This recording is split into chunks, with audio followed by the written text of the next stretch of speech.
Hi, I'm Jaypal Caleb and you're listening to Daily Newsings. Daily Newsings are musings on the daily news. The Union government has notified new guidelines that make provisions for bike taxis to operate legally. Clause 23 of the Motor Vehicle Aggregator Guidelines 2025 states that state governments may allow the aggregation of non-transport motorcycles for shared mobility. This means that if state governments allow it, bike taxis could once again be plying on the roads. This comes as a relief for both taxi operators as well as commuters, especially in cities like Bengaluru, which does not have a strong public transport network like other major cities. Bike taxis were a hugely helpful means of travel for many commuters. Another issue in Bangalore has been the issue of last mile connectivity.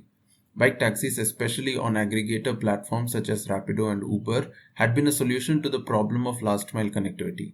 But in June 15, the Karnataka state government had banned bike taxis. Most people believe the move was done under pressure from the auto rickshaw lobby. We must be grateful for these guidelines by the union government making provision for bike taxis. In a country like India, where there are many public infrastructure challenges, any solution, no matter how small, does contribute to solving problems. At the same time, these small wins may distract us from the larger issue of poor public infrastructure. Cities like Bengaluru need better roads, better connected and more affordable public transport options. Solutions like bike taxis ought to solve last mile connectivity issues only, not be the only solution because no other viable alternative exists. A tangential topic to that of bike taxis is the topic of increasing private personal convenience at the loss of public spaces. Our lives are increasingly becoming isolated from that of our neighbors.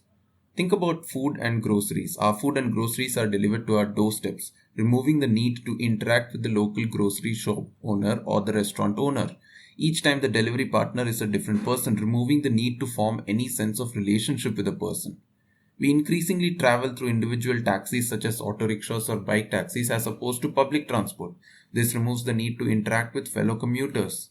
And our issues of electricity, plumbing, and other such issues are taken care of by the apartment associations, removing the need to interact with government employees or any other neighbors. The only community we have today is the community we intentionally choose to engage with. The Christian call to love my neighbor becomes rather difficult when I don't deal with individual neighbors whose names I know. My neighbor is the delivery partner or the rider assigned to me. Is this good? How does loving my neighbor look like in this changed world? I don't think there are straightforward answers to these questions, but it is important that we try and ask such questions. Thank you for listening to Daily Newsings.